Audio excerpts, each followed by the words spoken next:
मी पंजाब तक आज आहे 1 डिसेंबर 2024. आजपासूनचा सर्व शेतकऱ्यांसाठी अंदाज देणार आहे, कारण की राज्यामध्ये बऱ्याच शेतकऱ्याचा कांदा काढणी चालू आहे. म्हणून सर्व शेतकऱ्याला त्यांचा कांदा भिडू नये म्हणून, खराब होऊ नये म्हणून त्यांच्यासाठी खास करून अंदाज देणार आहे. त्याच्यानंतर मी महाराष्ट्रामध्ये सिल्लोड त्या भागामध्ये गेल्याच्यानंतर तिकडे मका देखील शेतकऱ्यांची रस्त्यावर काढून टाकलेली आहे. म्हणून त्या शेतकऱ्याचे खास करून अंदाज देणार आहे. राज्यातल्या सर्व शेतकऱ्याला मागं सांगितलं होतं की राज्यामध्ये 2 डिसेंबर ते 7 डिसेंबर दरम्यान राज्यात अवकाळी पाऊस येणार आहे, म्हणून हा अंदाज लक्षात येतात. पण राज्यामध्ये सांगायचं झालं तर 1 तारखेला आभाळ येईल म्हणून असं म्हणलं होतं.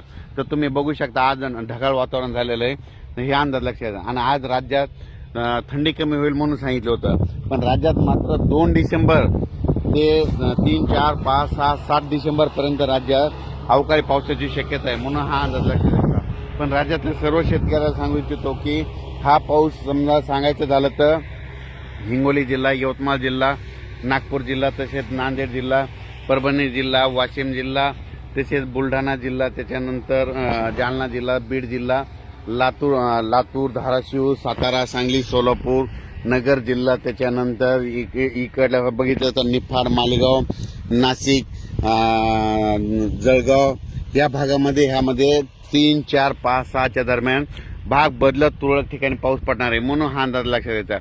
पण राज्यातल्या सर्व शेतकऱ्याला सांगू इच्छितो की सर्वदूर पाऊस पडणार नाही, फक्त हा पाऊस भाग बदलत पडणार आहे, म्हणून खास करून हा अंदाज लक्षात येतात. आणि राज्यात इतर परिस्थिती बघितली तर हा पाऊस वारण पाऊस सुटणार आहे, म्हणजे वारं या पावसामध्ये थोडं वाऱ्याचं प्रमाण असणार आहे आणि काही ठिकाणी रिमझिम देखील असणार आहे, म्हणून हा अंदाज लक्षात येतात. पण राज्यात मात्र उद्यापासून तसंच आजच म्हणजे आज 1 तारखेला लातूर जिल्ह्याच्या अहमदपूर भागामध्ये, नांदेड भागामध्ये बऱ्याच ठिकाणी आज पाऊस पडायलेला दिसेल, म्हणून हा अंदाज लक्षात येतात. पण राज्यामध्ये 2 तारखेपर्यंत उद्या दुपारच्या नंतर मात्र राज्यात बऱ्याच ठिकाणी पाऊस असा पडलेला अशा बातम्या येतील, म्हणून हा अंदाज लक्षात येतात. राज्यात 2 डिसेंबर ते 7 डिसेंबरच्या दरम्यान राज्यात वातावरण खराब राहणार आहे.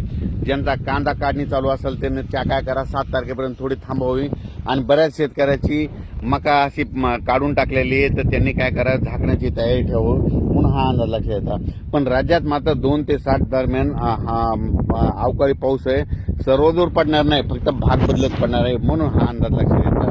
अचानक वातावरणात बदल झाला तर लगेच मेसेज दिला जाईल. पण त्याच्यानंतर 8 डिसेंबरपासून परत राज्यात थंडीला सुरुवात होणार आहे, म्हणून हा अंदाज लक्षात येतात. पण राज्यात सांगायचं झालं तर म्हणजे 2 तारखे उद्यापासून मात्र बऱ्याच ठिकाणी म्हणजे सांगायचं झालं तर हा पाऊस सांगायचं होतं पश्चिम महाराष्ट्रात, सातारा, सांगली, सोलापूर तिकडं, त्याच्यानंतर बीड, लातूर, धाराशिव, सोलापूर जिल्हा, त्याच्यानंतर नांदेड जिल्हा, परभणी जिल्ह्यात ह्या भागामध्ये थोडं प्रमाण जास्त राहणार आहे. आणि त्याच्यानंतर इकडं विदर्भात सांगायचं झालं तर घाटाच्या खाली जळगाव, जामोद, जळगाव तिकडल्या भागाकडे थोडा एक जास्त पडणार आहे, म्हणून हा अंदाज लक्षात येतात. त्याच्यानंतर बुरहानपूर, त्याच्यानंतर निफाड, मालेगाव, मनमाड त्या भागामध्ये एक असणार आहे, शिर्डी भागात देखील थोडा पडणार आहे, म्हणून हा अंदाज लक्षात येतात. पण राज्यात मात्र 2 ते 7 डिसेंबर दरम्यान वातावरण खराब राहणार आहे, म्हणून हा अंदाज लक्षात येतात. अचानक वातावरणात बदल झाला तर लगेच एक मेसेज दिला जाईल. धन्यवाद.